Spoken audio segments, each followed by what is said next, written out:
Alors bonjour et bienvenue dans cette nouvelle vidéo d'Objectif 15. Aujourd'hui on installe une VMC Renson Healthbox 3 en rénovation.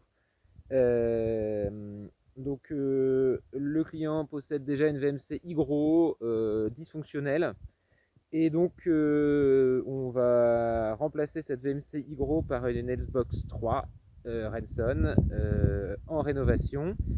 On va pas pouvoir changer tout le réseau par de la gaine semi-rigide parce qu'il y a une partie du réseau qui est inaccessible et qu'il n'y a que ces travaux-là qui sont faits dans la maison.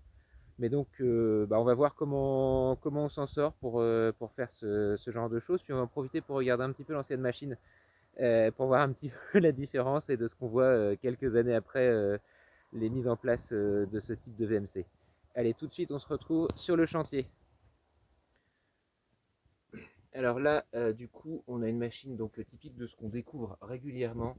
Donc, alors déjà, par exemple, premier point, la sortie toiture est sur une chatière, n'est pas sur un vrai champignon de toiture. Le deuxième point qu'on voit, donc on a des réseaux non isolés en comble. Voilà, donc ça c'est un problème qu'on voit régulièrement. Et puis par exemple ici, là on a un réseau qui est pincé directement derrière la sortie. Donc on est sûr de ne pas avoir beaucoup de débit au bout. Alors voilà, à peine commencé à démonter, donc la machine. Donc voilà ce qu'on trouve dans les réseaux. Donc de mettre des réseaux non nettoyables, c'est voilà, c'est ce à quoi on arrive. Voilà, donc on voit la toile d'araignée qui est sur la machine. Et puis après, on regardera une fois qu'elle sera déposée. Mais le ventilateur dedans sera certainement dans le même état. Donc voilà la machine une fois déposée. Donc bon, on voit finalement, bon, elle est pas, j'ai largement vu pire à l'intérieur. Donc voilà, ça c'est le paramétrage VMC à la française, hein. On a un domino, c'est tout. Voilà, un domino, et puis un moteur, le ventilo, voilà, c'est une grosse régulation. Et puis ça c'est une VMCI gros, hein, donc voilà. Et puis ouais, on a quand même pas mal, voilà, enfin, de la qualité d'air, c'est vrai que c'est pas ce qu'il y a de mieux.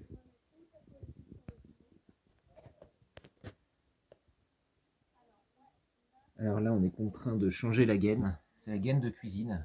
Donc, alors, on a typiquement plusieurs problèmes qui se surajoutent. Donc, la gaine, elle est non isolée et elle a place de l'isolant. Donc, déjà, elle est pas. Voilà, elle va condenser. Ensuite, on voit clairement que normalement, on doit avoir une section de 125, elle est écrasée. Et ça, c'est le cas depuis que la maison est neuve, hein. Donc, voilà, ça c'est. Et puis après, en fait, là, on voit les toiles d'araignée qui bougent dans le coffrage. Il y a un courant d'air. Maxima House, là, on est en hiver, on sent un courant d'air froid, alors que là, le coffrage n'est pas isolé. Donc voilà, il y a un pont thermique ici et un défaut d'étanchéité à l'air. Donc voilà, donc ça c'est un vrai problème. Donc nous, on va couper la gaine ici, on va la récupérer parce qu'on n'arrive pas à aller jusqu'au bout, jusqu'à la cuisine facilement. Donc malheureusement, on va devoir récupérer un bout de cette gaine-là. Par contre, la... il va falloir qu'on nettoie, qu'on voit si on peut nettoyer. Et on va essayer de boucher un petit peu pour faire de l'étanchéité à l'air ici. Alors voilà, on est obligé de laisser 1 mètre de souple, hein, pour pas. De toute façon, la cuisine est juste en dessous. On est obligé de laisser 1 mètre de souple pour pas tout démonter dans la maison.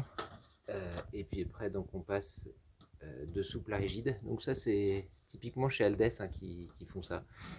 Pour passer de souple à rigide. Donc en fait, on a ce qu'on appelle une culotte en fait qui passe de 125 à 2x90. Et là, après, ça nous permet de passer en 90 semi-rigide. Au passage, derrière, on a refait l'étanchéité à l'air et le bout d'isolation qui manquait.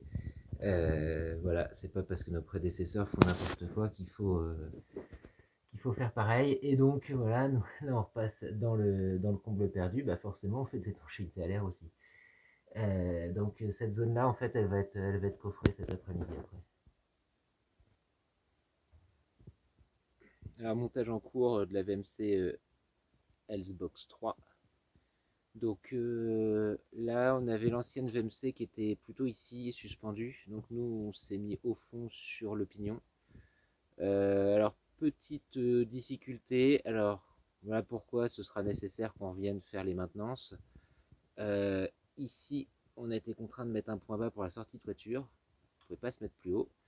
Donc bah voilà, c'est le genre de choses, c'est important de faire des maintenances parce que quand on reviendra, eh ben, on ira vérifier que ça a pas, que ça s'est pas, ça a pas condensé dedans. Le tuyau est isolé, il n'y a pas trop de raison, mais bon, voilà, faudra que nous on le sache, qu'on s'en rappelle. Voilà, c'est des petites choses où on doit s'arranger quand on est en rénovation. Et donc là, gaine totalement isolée dans le comble perdu, donc il nous en reste une amette qui va longer ici. Ici, double gaine cuisine avec un silencieux.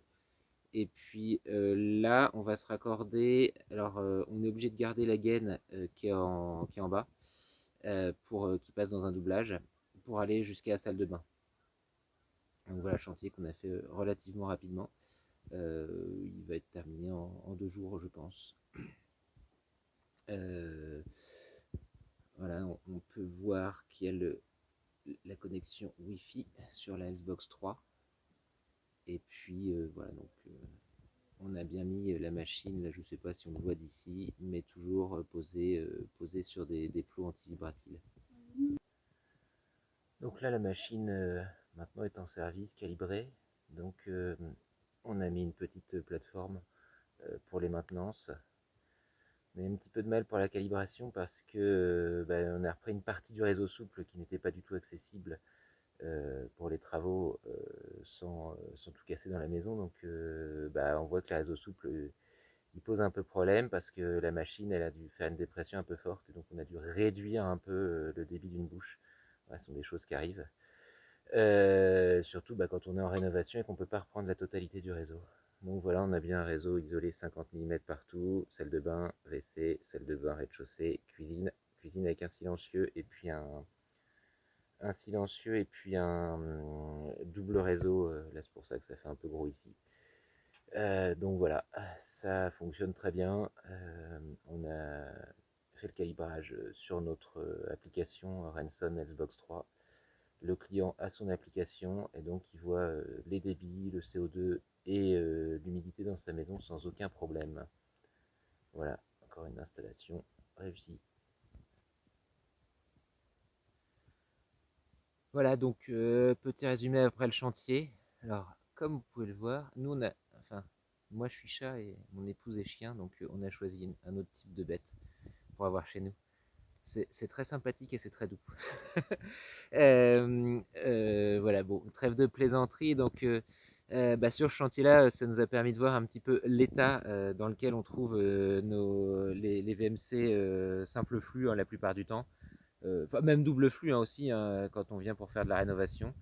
Et donc, bah, voilà, on voit les réseaux souples, voilà, ça ne dure pas. Et puis bien souvent, c'est monté n'importe comment. Bon, là, du coup, le client, chez lui, il avait quasiment aucun débit dans aucune pièce. Donc, c'est comme s'il avait rien, quoi. Donc, ça sert à rien de mettre une VMC, même si elle est pas chère, hein, si c'est pour qu'elle ne marche pas. Voilà, donc nous, on a posé notre système. Alors, on a eu un petit peu de mal parce qu'il y avait la bouche de la salle de bain du bas. On a repris une partie de l'ancien réseau. Ça passait assez mal. Et typiquement, la Renson, en fait, quand on lui demande, quand on lui demande de faire les réglages, et s'il y a un réseau qui est un peu pincé, elle râle un peu. Donc, on a dû diminuer. Alors, c'est l'avantage avec les Renson quand on fait un paramétrage. On a dû diminuer un tout petit peu le débit de cette bouche-là, le débit max de cette bouche-là pour qu'elle puisse l'atteindre. Voilà, ça fait partie des joies de la rénovation. Voilà, donc la vidéo elle est maintenant terminée. Vous pouvez aller regarder les autres vidéos de la chaîne et la chèvre aussi. Et vous pouvez liker, partager, commenter la vidéo, vous abonner à la chaîne. Et moi je vous dis à une prochaine sur Objectif 15.